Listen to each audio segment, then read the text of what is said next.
अस्सलाम वालेकुम सरवर ज़हरा साहिबा, कैसी हैं आप? वालेकुम अस्सलाम। मैं बिल्कुल ठीक हूँ, अल्हम्दुलिल्लाह। आप कैसे हैं? हाँ, बिल्कुल फर्स्ट क्लास। बहुत बहुत खुशामदीद आपको हमारे इस मुलाकात सेगमेंट में आने का, वर्ल्ड वाइड पाकिस्तानी के फोरम के ऊपर। पहला सवाल मैं आपसे डायरेक्ट यही करूँगा कि स्पेशल एजुकेशन नीड्स की जो फील्ड है, जो हम समझते हैं कि वो आसान फील्ड नहीं है। ये बहुत चैलेंजिंग जॉब है और बहुत ही इसमें आपको डिवोशन चाहिए, और ये सिर्फ एक जो है वो नॉर्मल माइंडसेट के साथ आप इस जॉब को फुलफिल नहीं कर सकते जो इसके रिक्वायरमेंट्स हैं। तो मेरा सवाल ये है कि आपने स्पेशल एजुकेशन नीड्स की इस फील्ड को क्यों सिलेक्ट किया एज अ कैरियर? जैसे कि बहुत सारे लोग जानते हैं, आप भी जानते हैं कि पाकिस्तान में करियर काउंसलिंग या करियर गाइडलाइन तो अवेलेबल है ही नहीं। अभी कुछ इंस्टीट्यूट शुरू किए हैं, मगर किसी स्कूल लेवल पे या किसी भी तरीके से ये सिस्टम में नहीं था। मेरी फैमिली में भी मुझसे पहले कोई भी स्पेशल नीड्स या इस फील्ड में नहीं था। मेरा इस तरफ आना इत्तेफाक था, और मैं उस इत्तेफाक को अपनी खुशकिस्मती समझती हूँ कि लकीली मैं इस तरफ आ गई। कोई इंटर के बाद ग्रेजुएशन के दरमियान जो 4-6 महीने का गैप होता है, उसमें हम जॉब ढूंढ रहे थे। आजकल तो बच्चे वॉलंटियर वर्क कर रहे होते हैं, हम जॉब ढूंढ रहे थे क्योंकि उसको वॉलंटियरशिप का कोई इतना कॉन्सेप्ट नहीं था। टीचिंग ही सर्च कर रहे थे कि टीचिंग और पे मिल जाए हम लोगों को, वो आसानी से पेरेंट्स इजाजत दे देते हैं टीचिंग की। तो इत्तफाकन, शॉर्टकट बता रही हूँ, इत्तफाकन हम एक स्पेशल स्कूल पहुंचे जहां पर सब्स्टिट्यूट टीचर की रिक्वायरमेंट थी। इससे पहले हमारा टीचिंग का कोई खास एक्सपीरियंस नहीं था। ट्यूशन वगैरह पढ़ाए थे, छोटे बच्चे बहन भाइयों को पढ़ाया, 1-2 ट्यूशन भी पढ़ाए, तो टीचिंग का हल्का फुल्का एक्सपीरियंस था। लेकिन स्पेशल एजुकेशन या स्पेशल पर्सन्स के साथ काम करने का कोई एक्सपीरियंस नहीं था, और अंदाजा भी नहीं था।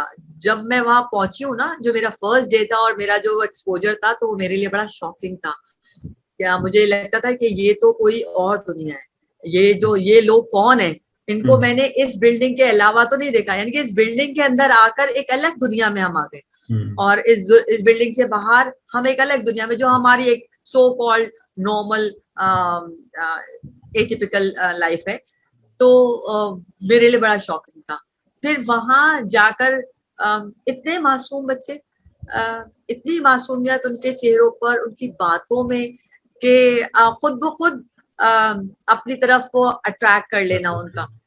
कुछ चीजें मैं हमेशा ये कहती हूँ कि कोई काम ऐसा करो जो डिफरेंट हो, जो हर कोई नहीं करता हो। तो एक ये भी था कि नॉर्मल टीचिंग तो कोई भी कर लेगा, स्पेशल एजुकेशन की तरफ आया जा सकता है। तो वहां से वो मोटिवेशन या इंस्पिरेशन मिली मुझे कि हाँ, ये एज अ फील्ड चुनी जा सकती है या इसके बारे में पढ़ा जा सकता है। फिर सर्च किया तो यूनिवर्सिटी से ग्रेजुएशन और फिर मास्टर्स की डिग्री तक बात पहुंची। मगर उसके इस स्कूल को मैंने नहीं छोड़ा। इवनिंग प्रोग्राम और फिर उसके बाद मॉर्निंग से इवनिंग तक काफी कोई कहते हैं ना, कभी कभार किसी की बात आपके दिल को बड़ी लग जाती है, अट्रैक्ट कर जाती है, लग जाती है।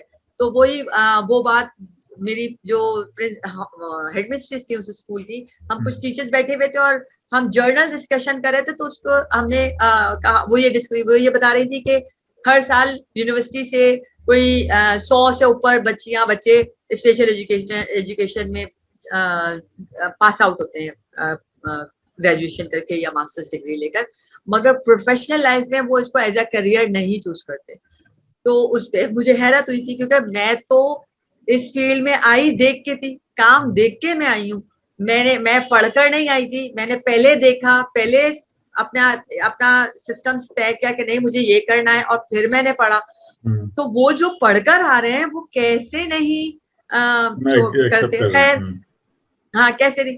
तो उसपे जो मिसेस फरीदा सबा असलम है, मेरी मेंटोर है, और बहुत मैंने उनसे बहुत कुछ सीखा है। उन्होंने शायद मुझसे कहा, उन्होंने मुझसे और हमसे सब बैठे हुए थे, उनसे कहा कि अल्लाह ताला की तरफ से मुंतखब करदा लोग ये काम कर सकते हैं, क्योंकि इसके लिए सेल्फलेस होना पड़ता है।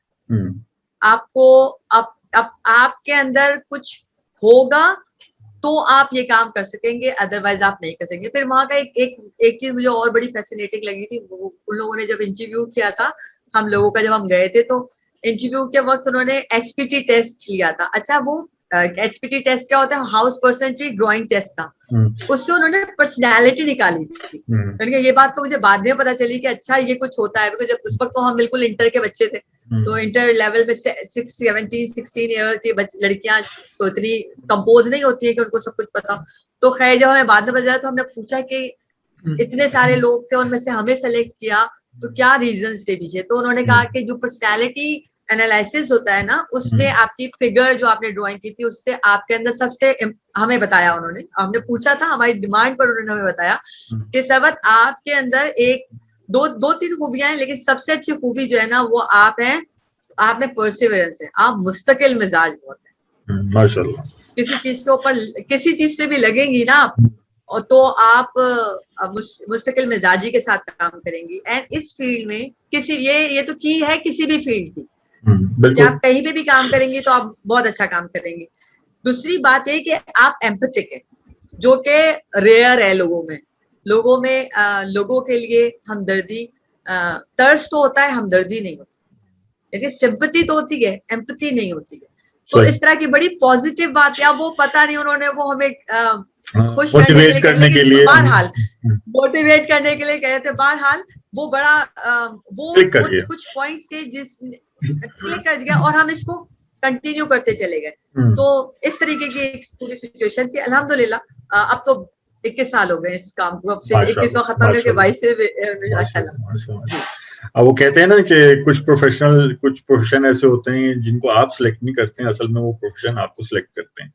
तो कुछ लोग बने ही इन अजीम और अच्छे कामों के लिए होते हैं कि जो दूसरे लोग इसको चैलेंजिंग समझते हुए इसके अंदर अपनी जो कैरियर परसू नहीं करते हैं।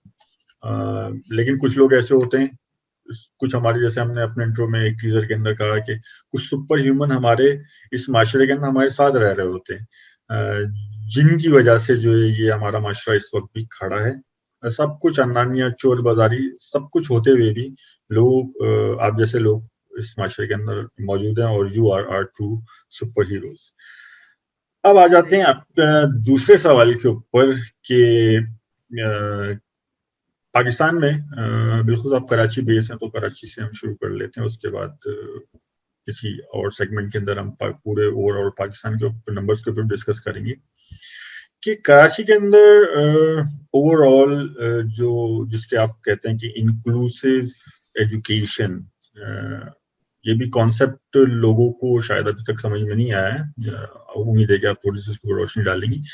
तो इंक्लूसिव एजुकेशन से मुज़य्यन उनकी कैपेबिलिटी, उनकी जो इस्तेदाद है, वो अंदाजन कितने स्कूल हैं और क्या वो नंबर ऑफ स्टूडेंट के मुताबिक हैं, मतलब जरूरत के मुताबिक हैं या नहीं है? आपकी इस बारे में क्या राय है? मैं आपकी, क्योंकि आपकी एक प्रोफेशनल और ऑथेंटिक राय होगी, आपसे हम ये पूछते हैं कि ये असल में स्कूल्स जो हैं वो कितने हैं और वो इस काबिल हैं कि आप उनको inclusive education inverted comma under banner आप उनको देख सकें या उनको बता सकें नहीं है ये जो स्कूल्स हैं वो इंक्लूसिव एजुकेशन की इस्तेदाद के मुताबिक है। अच्छा जनाब, बात इतनी सी है कि अवेयरनेस अब पिछले 10 सालों में काफी अवेयरनेस क्रिएट हुई है in Karachi, in all over the Pakistan, मगर स्पेशली जो मेन सिटीज हैं इस पाकिस्तान के, कराची, लाहौर, इस्लामाबाद और इस तरह के जो बड़े शहर हैं उनमें काफी अवेयरनेस हुई है। अवेयरनेस होती है तो फिर अपॉर्चुनिटीज क्रिएट की जाती हैं।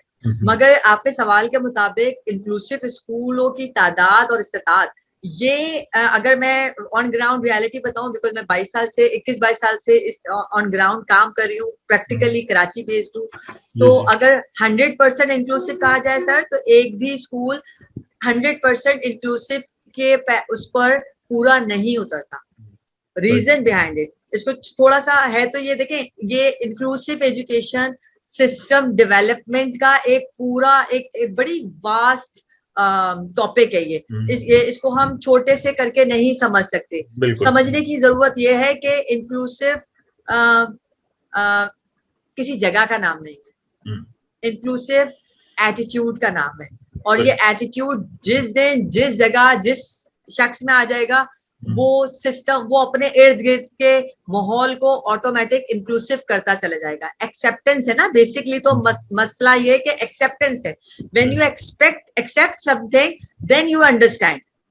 तो अगर हम स्कूलों की बात करें तो इंक्लूसिव होने के लिए स्कूल को क्या कुछ करना चाहिए, उसके कुछ इम्पोर्टेंट एरियाज हैं। अगर कोई main stream school, special school अलग है जिनमें बच्चे, अभी तक यही है ना कि अगर आपका बच्चा स्पेशल है तो स्पेशल स्कूल में डालें, उसको मेन स्ट्रीम स्कूल में नहीं डालना। इंक्लूसिव स्कूल मेन स्ट्रीम होते हैं, यानी कि आम बच्चे जहां जा रहे होते हैं वहां वो बच्चे जा सके। अब उसके लिए इस बात को पेरेंट्स को भी समझने की जरूरत है, प्रोफेशनल्स को भी और गवर्नमेंट को भी। एक्चुअली इंक्लूसिव स्कूल को इंक्लूसिव बनाने के लिए एक बहुत बड़ा सिस्टम डेवलप करने की जरूरत पड़ती है। एक पूरा फैकल्टी डेवलप करनी पड़ती है, मेंटेन करनी पड़ती है। लाइक साइकोलॉजिस्ट आपके पास ऑन बोर्ड हो, आपके पास स्पेशल एजुकेटर हो, आपके पास स्पीच थेरेपिस्ट हो, आपके पास ऑक्यूपेशनल थेरेपिस्ट, फिजियोथेरेपिस्ट और साइकोथेरेपिस्ट, इस तरह की जितने भी प्रोफेशनल्स स्पेशल नीड्स के साथ काम कर रहे हैं वो आपके स्कूल के साथ एफिलिएटेड हो या आपके साथ काम कर रहे हो, यानी कि अंडर वन रूफ वो ना सिर्फ काम कर रहे हो बल्कि आपका स्कूल का अदर स्टाफ भी ट्रेन हो। बिल्कुल वो और आप इनके एडमिन के साथ साथ स्कूल टीचर्स भी इस चीज को एक्सेप्ट करें और ऑन करें कि ये बच्चे भी हमारी जिम्मेदारी हैं, हमारे हैं। वो ये रहा है कि अल्हम्दुलिल्लाह कहते हैं ना, कुछ ना होने से होना बेहतर है। तो अगर उंगलियों पे गिन लिया जाए तो कोई 8-10 स्कूल ऐसे हैं जो कि इंक्लूसिव कहलाते हैं अपने आप को। लेकिन वो वही वाली बात है, उन सब के पास, इवन किसी के पास किसी एक ही के पास साइकोलॉजिस्ट है, बाकी किसी के पास कोई भी नहीं मौजूद, कोई थेरेपिस्ट नहीं मौजूद। इस वक्त मामला ये चल रहा है कि पेरेंट्स जो हैं वो रिसोर्स टीचर हायर कर दें, स्कूल के साथ बच्चे के साथ दे दें। रिसोर्स टीचर आएगी तो बच्चा आएगा, रिसोर्स टीचर बच्चे के साथ काम करेगी, बस इतना स्कूल का पार्ट प्ले कर रहा है। तो इसको मैं इंक्लूसिव नहीं मानती। इंक्लूजन का मतलब यह है कि class teacher will be responsible for the child and the resource teacher और shadow teacher will be the help for the teacher to accommodate the child. वो बच्चे के साथ वो काम करेगी। जैसे बताए, it's not easy to manage special needs in mainstream, but अगर हम अपनी लाइंस को सीधा रखेंगे ना तो हम इस सिस्टम को बहुत इजीली डेवलप कर लेंगे। तो बस इतना सही है। ये ऐसा लग रहा है कि आपके पास पूरा प्लान है। तो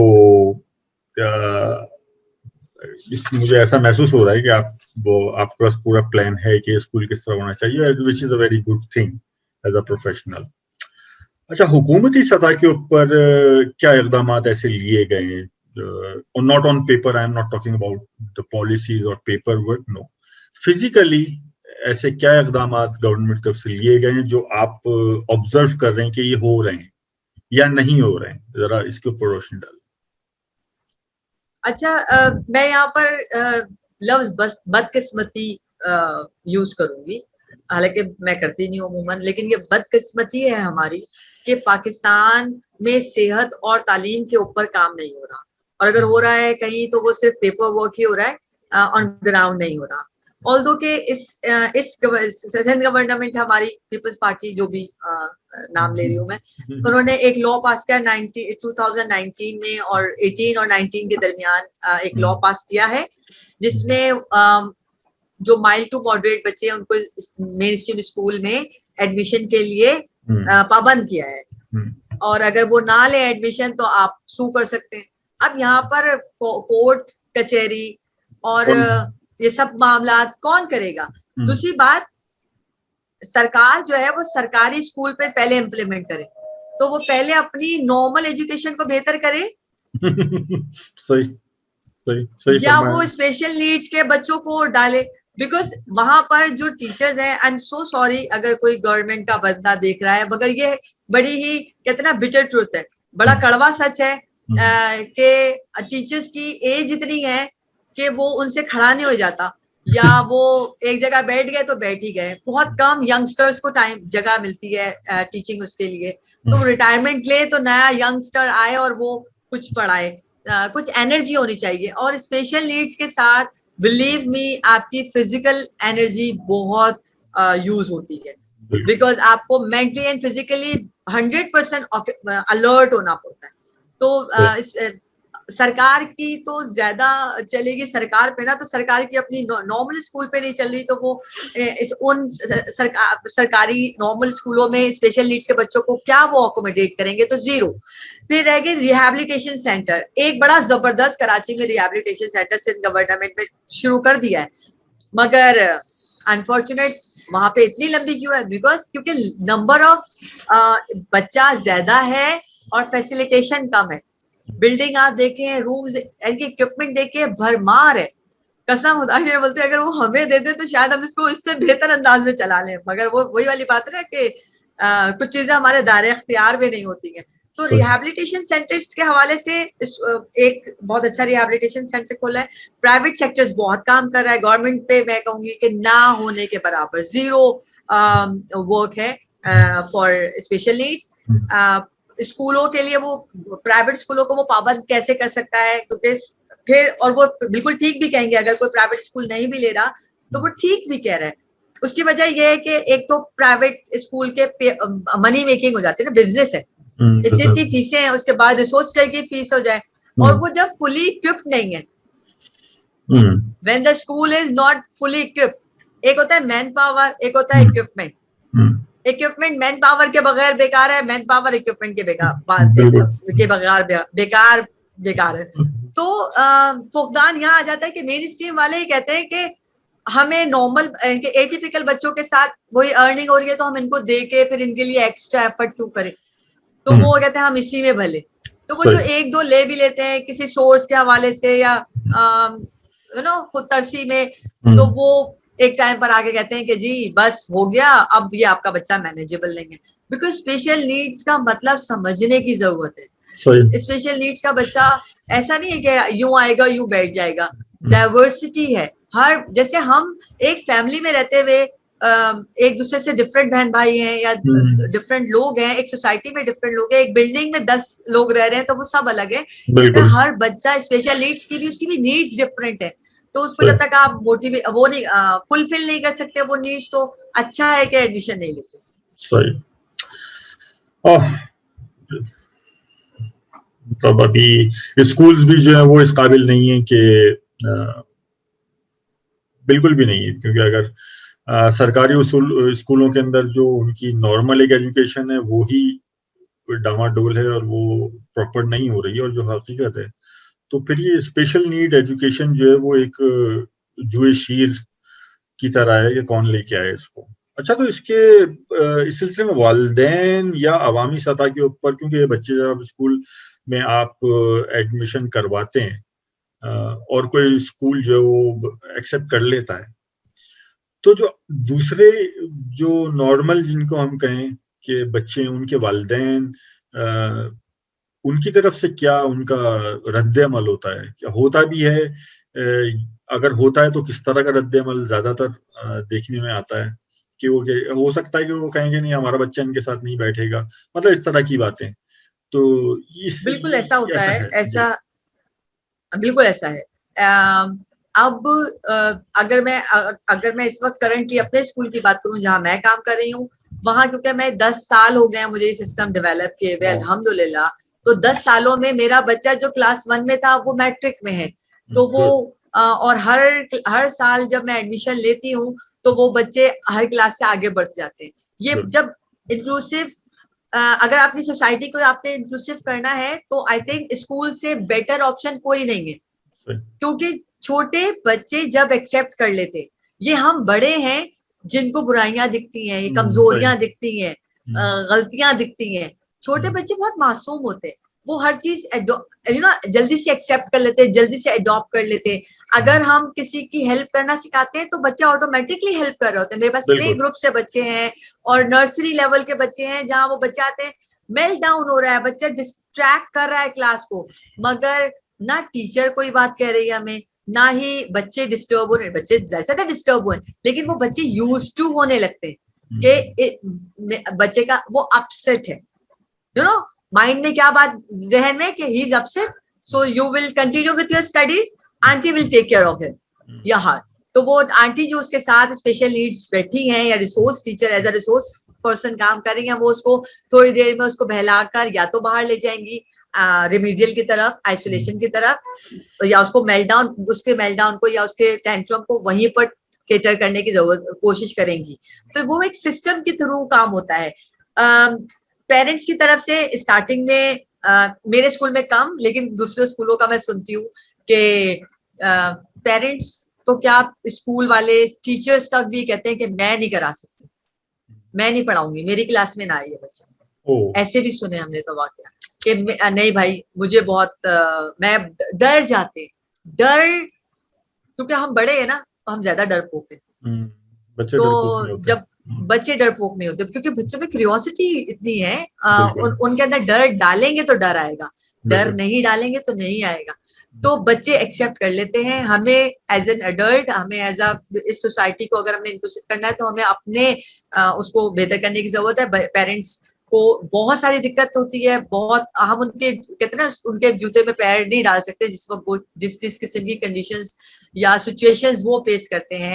आप पब्लिक प्लेस पे नहीं जा सकते हैं, लोग मुड़ मुड़ के देखते हैं, मेरा बच्चा स्टेमिंग कर रहा है, हाथ कर रहा है, आवाजें निकाल रहा है, तो हर बंदा मुड़ के देख रहा है जैसे कुछ ऐसे ही कोई अजीब बात हो रही है, मगर एक नजर काफी आगे बढ़ जाए, घूरी लगाना क्या जरूरी है। तो इस तरह की बहुत सारे बड़ा दिल करना पड़ता है। कुछ पेरेंट्स जो इसको एक्सेप्ट नहीं करते या वो इतने स्ट्रॉन्ग नहीं होते, तो वो अपने बच्चों को छुपा लेते हैं, लेके नहीं निकलते। और हमारे माशरे में हमारी मिसाल है कुछ पेरेंट्स जो कि बहुत स्ट्रॉन्ग हैं और उन्होंने ना सिर्फ इस बात को एक्सेप्ट किया कि they have these kids with them, and बल्कि उनके लिए उन्होंने काम किया। फॉर एग्जाम्पल KDSP का नाम बहुत आप मशहूर है, नाम सुना होगा आपने, Karachi Down syndrome program, Ali Allah वाला, उनके यहाँ डाउन सिंड्रोम बेटी है। उन्होंने अपनी बेटी के, उन्होंने देखा कि अपॉर्चुनिटीज कम है, तो उन्होंने खुद एक पूरा सिस्टम डेवलप कर दिया ऑल डाउन सिंड्रोम बच्चों के लिए। ऐसे ड्रामा मामा एक बड़ी जबरदस्त स्पेशल नीड्स मदर है जो कि स्पेशल नीड्स बच्चों के लिए काम कर रही है, उसमें नॉर्मल बच्चों को भी अकोमोडेट कर रही हैं, अल्हम्दुलिल्लाह, she is a wonderful lady. फिर स्पेशल नीड्स पेज है फेसबुक पे, राबिया अजीज करके नाम है, वो बहुत जबरदस्त पर्सनालिटी है, उनकी अपनी बच्ची स्पेशल नीड्स पर है। उन्होंने एक प्लेटफॉर्म, और शायद उनके बाद ही ये सिस्टम बना और इतने पेजेस और इतने प्लेटफॉर्म्स बने, उन्होंने बहुत अवेयरनेस क्रिएट करी, उन्होंने बहुत पेरेंट्स की, बहुत मदर्स की काउंसलिंग करी। वो जो वो फेस करते हैं ना सर, वो हम लोग सोच भी नहीं सकते, पैदाइश से लेकर आखिरी उम्र तक। यानी कि जब तक उनकी आखिरी सांसें ना, पेरेंट्स के दिल में बस ये होता है कि मेरे बाद ये क्या करेगा। बिल्कुल। एंड अनफॉर्चुनेट हमारे सोसाइटी में इन्हीं बच्चों को इंडिपेंडेंट नहीं किया जाता, इन्हीं बच्चों को इंडिपेंडेंट नहीं करते, डिपेंडेंट रखते हैं हमेशा। मेरा अपना तो हमेशा से एक माइंडसेट है, या मैं जो मेरी विश है कि मैं वोकेशनल ट्रेनिंग की तरफ लेके जाऊं। मैं तो प्री वोकेशनल ट्रेनिंग स्टार्ट कर देती हूँ अपने स्कूल में, मैंने कर रखी है कि छोटी छोटी डिफरेंट एक्टिविटीज के थ्रू बच्चे को कुछ अर्निंग सिखानी, अर्निंग करने की चाह जगानी जरूरी है। जब बच्चा 15 साल से ऊपर आएगा तो एकेडमिक, बिकॉज देखिए इस बात के लिए ये समझने की जरूरत है कि स्पेशल नीड्स में बड़ी एक अम्ब्रेला है और हर पॉइंट पे बहुत डिफरेंट उनकी वो है। तो न्यूरो डाइवर्सिटी के साथ आने वाले बच्चे, deaf and dumb person with who is blind, who is deaf, who is impaired, किसी, तो वो उन सब के लिए तो फिर भी गवर्नमेंट में कोटा है, ना होने के बराबर है, मगर कोटा है। बिल्कुल ही बहुत ही पुराना घिसा पिटा बोर्ड है, मगर असल मसला जो आ रहा है ना, वो आ रहा है न्यूरो डाइवर्सिटी के साथ आने वाले बच्चों को, लर्निंग इश्यूज वाले बच्चों को। उनका ना कोई बोर्ड है, वो पेरेंट्स कहाँ जाए, उनका ना कोई सपोर्ट सिस्टम है। उनको स्कूल कुछ ऐसे के बाद कहता है कि हम तो इसको आगे ये बढ़ ही नहीं सकता बिकॉज इसके एकेडमिक इंटेलिजेंस इतनी लेवल की नहीं है, तो उसके बाद क्या करें। यहाँ आकर बहुत सारे मसाइल शुरू होते हैं, जहाँ जिसके लिए मजीद बहुत एक लंबी जर्नी है जिसको तय करना है। तो हम वहां खड़े हैं जहाँ हमें आगे बढ़ने की जरूरत है उसके लिए, वोकेशनल ट्रेनिंग के लिए। यहाँ पे एक सवाल जहन में आ गया है कि आप जैसे अफराद जो हैं वो amazing, actually amazing, the passion you have, the empathy, बहुत ही amazing. I am just amazed through your personality. यहाँ पे एक सवाल मैं करूंगा कि ये एक नंबर ऑफ स्कूल्स जो है वो फैसिलिटीज जो है वो नहीं है कि जो एंटरटेन कर सकें जो दूसरे स्टूडेंट्स की तादाद है। तो आपने कभी ये नहीं सोचा कि आप अपना कोई ऐसा इदारा कायम करें, because you are very well experienced person और साथ में जज्बा भी है करने का, और फिर एक शख्सियत भी होती है असल में कि जो ये काम कर सकें। असल में हर ये काम सब नहीं कर सकते। बात वही है कि एक स्ट्रॉन्ग पर्सनालिटी है, फिर हमदर्दी का जज्बा भी है, और फिर जो तजर्बा भी। तो आपने कभी ये नहीं सोचा कि आप खुद कोई ऐसा इदारा कायम करें जहाँ पे जो ये मुख्तलिफ जो आपने बताया बच्चों का, कुछ डेफ भी हैं, कुछ जो है वो इम्पेयर्ड बच्चे हैं कि जो बातचीत के अंदर उनकी प्रॉब्लम होती है, या जो है वो एबनॉर्मल बच्चे जो हैं, जो स्पेशल बच्चे कहलाते हैं। ऐसा आपने कभी नहीं सोचा? इस पे जरा बताएं कि आपने ऐसा कभी सोचा या आपका इरादा है, या फिर अगर है और कोई प्रॉब्लम्स हैं तो वो जरा हमारे साथ शेयर करें कि वो किस किस्म की प्रॉब्लम्स हैं। सबसे पहले माजरत के साथ एक चीज को करेक्ट करना चाहूंगी, माजरत पहले कर ली है। ये जो लफ्ज एबनॉर्मल है ना, बड़ा दिल दुखाने वाला है। बिल्कुल। तो हम अब हम इतने तो काबिल हो गए हैं कि हम अपने अल्फाजों को अच्छा कर लें कि कम से कम किसी का दिल ना दुखे। तो हम कहते हैं डिफरेंटली एबल। वाओ। तो हम डिफरेंटली एबल बच्चों के लिए, यस ऑफ कोर्स, पाइपलाइन में मेरा बहुत, जैसे मैंने अभी आप बातों में जिक्र किया कि मैं वोकेशनल ट्रेनिंग सेंटर खोलना चाहती हूँ। मैं एक ऐसा स्कूल जिसके मीनिंग मैं बता रही हूँ कि इंक्लूसिव हो, ऐसा स्कूल खोलना चाहती हूँ। बहुत दफा सोचा कि ऐसा कर लें, पेपर वर्क और ये बहुत कुछ किया, मगर finance issues, because it's not easy. Because parent को, अगर मैं आपसे कहूँ कि एक पेरेंट एक बच्चे के ऊपर पाकिस्तान में स्पेशल नीड्स का जो मेन स्ट्रीम में इंक्लूसिव पे जाता है विद रिसोर्स टीचर और थेरेपीज लेता है, तो वो एक बच्चा एक पेरेंट के ऊपर 70,000 से 1 लाख तक का पर मंथ खर्चा है। वाओ। और अगर ये उसमें क्या कहते हैं, ट्रांसपोर्टेशन, इधर से लाना, स्कूल में तो थेरेपीज है नहीं, तो स्कूल जाएगा, स्कूल से वापस आएगा, फिर एक थेरेपी, फिर दूसरा थेरेपी, फिर तीसरा थेरेपी, या इस तरह की चीजों में तो एक तो पूरा टाइम कंज्यूमिंग हो जाता है, फिर बहुत ही कॉस्टली है, एक्सपेंसिव है। तो प्रोग्राम तो है बहुत सारे, दिमाग में बहुत है, पेपर वर्क पे बहुत है कि हम ये भी कर लेंगे, हम ये भी कर लेंगे। और मैं आपको बताऊं कि पाकिस्तानी मशहूर है चैरिटी करने के अंदर, मशहूर है कि बहुत, वो ऐसा कौन सा मौका है जब पाकिस्तानी दिल खोल के पैसा नहीं निकालते और लोगों की मदद नहीं करते। मैं ये समझती हूँ कि शायद लोग इस तरफ देख नहीं रहे कि क्या हम इन बच्चों को इस सोसाइटी का एक मुफीद शहरी बना दे। वो जो माँ बाप आखिरी अपनी जिंदगी के लम्हात में है, वो सुकून से शायद मर सके कि मेरे बाद ये बच्चा ये कर लेगा, सोसाइटी एक्सेप्ट कर रही है, सोसाइटी इस तरह का कोई काम कर रही है। क्योंकि अब्रॉड में तो हम देख रहे हैं क्या हो रहा है, पूरी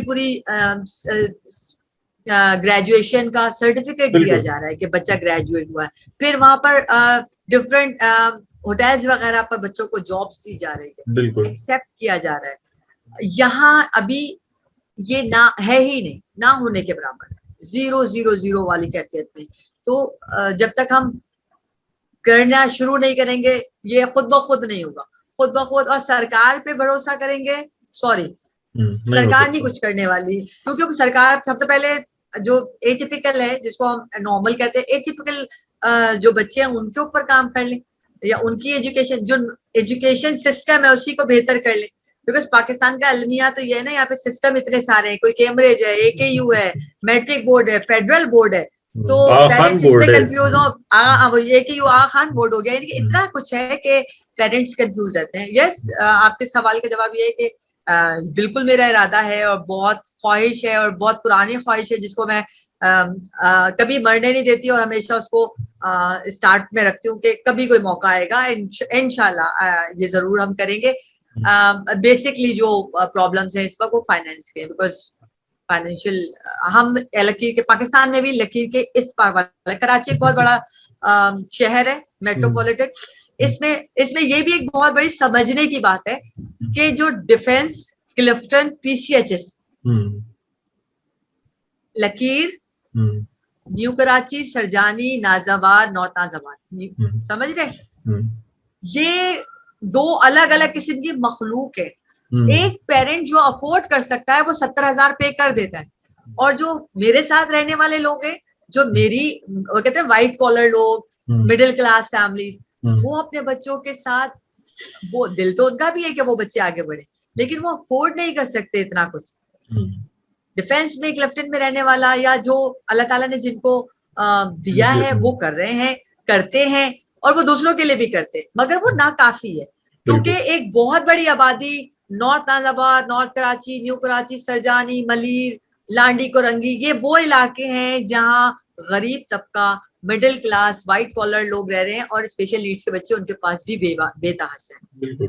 वो क्या कर रहे हैं, उनके लिए हम क्या कर रहे हैं एज अ सोसाइटी मेंबर, हम कुछ भी नहीं कर पा रहे। रीजन क्या, हमारे पास वो रिसोर्सेज नहीं है, वो जराए पैदा करने पड़ेंगे, वो सिस्टम डेवलप करना पड़ेगा कि हम उनको भी फैसिलिटेट कर सकें। यहाँ पे थोड़ा सा दिल उदास सा हो गया आज। बहरहाल परवरदिगार आलम कोई ऐसी सबील पैदा करे कि आपका ये ख्वाब जो है वो शर्मिंदा ताबीर हो, और आप ऐसा कोई इदारा कायम कर सकेंगे जहाँ पे इस जो कैटेगरी बन चुकी है, जो क्लासेस हमारे यहाँ हैं, इनको बालाए ताक रखते हुए उन बच्चों से मोहब्बत की जाए और उनको वहाँ एजुकेशन दी जाए, उनको मुफीद शहरी बनाया जाए। तो ये एक फलाही काम भी है, और माशाल्लाह अल्लाह आपको इसमें कामयाबी दे हमारी तरफ से। हम आपसे रिक्वेस्ट करेंगे कि आप, क्योंकि अब यहाँ पे एक पॉइंट ये है कि असल में तो अवेयरनेस जो है वो बड़ों को चाहिए। असल में तो अवेयरनेस उन लोगों को चाहिए कि जिनके नॉर्मल बच्चे डिफरेंटली एबल बच्चों के साथ पढ़ रहे हैं या पढ़ना चाहते हैं। तो हमारा नेक्स्ट सेगमेंट है, हमारी ख्वाहिश होगी कि आप जो है वो हमारे नेक्स्ट सेगमेंट के अंदर तशरीफ लाएं और इसको थोड़ा सा कंटिन्यू करें, लोगों को जगाने की कोशिश करते हैं कि जो सो रहे हैं वो तो जाग सकते हैं, हम उनको जगा सकते हैं, लेकिन जो सोने की एक्टिंग कर रहे हैं हम उनको कभी भी नहीं जगा पाएंगे। तो हमने उनको जगाना भी नहीं है, हमने तो उनको जगाना है कि जो सो रहे हैं, जिनको पता नहीं है अभी। तो उम्मीद करता हूँ कि आप हमारे शो सेगमेंट में तशरीफ लाएंगी और अपने तजर्बात से और अपने आइडियाज से हमें मुस्तफीज करेंगी, और इसी तरह कोई ना कोई अल्लाह कोई कनेक्शन, कोई ना कोई सिलसिला, कोई ना कोई ऐसा सिलसिला बना देगा कि आप की जो ये ख्वाहिश है, जो आपका एक विजन है, कोई एक ऐसा इदारा कायम करने का जिसकी डेफिनेशन आपने दी है, सरकार ने नहीं दी है। इंशाल्लाह हमारी दुआ है। और इसके साथ ही हम आपसे इजाजत चाहेंगे। आखिर में आप कुछ कहना चाहती हैं तो प्लीज। मेरा आई थिंक मेरे पूरा इंटरव्यू के अंदर एक चीज ही को मैंने फोकस किया है कि एम्पैथी होनी चाहिए, एक्सेप्ट, अंडरस्टैंड एंड एम्पैथी। ये 3 चीजें अगर आपके अंदर है तो आप कुछ भी ना करते हुए इस सोसाइटी को ऑटोमेटिकली इंक्लूसिव कर देंगे। माशाल्लाह, बहुत ही खूबसूरत जहन आपका, बहुत ही खूबसूरत आपकी सोच है। अल्लाह आपको इसी तरह हिम्मत दे, इसी तरह आपको जज्बे से सरशार रखे, और दुआ है कि इस सोसाइटी में से, इस माशरे में से लोग उठें आपका साथ दें, आप जैसे लोगों का साथ दें, और उन बच्चों के लिए कुछ करने की कोशिश करेंगे जो बिल्कुल ही नेग्लेक्टेड हैं हमारी सोसाइटी के अंदर, या कर दिए गए हैं, असल में वो कर दिए गए हैं। तो हमें ऐसे इक़दाम की ज़रूरत है कि जिनके ज़रिए उन बच्चों को मुफीद शहरी बनाया जा सके और उनके वालिदैन को जो है वो कुछ राहत का इंतज़ाम दिया जा सके।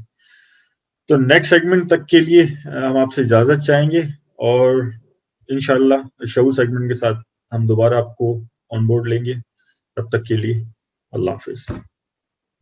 थैंक यू, अल्लाह हाफ़िज़।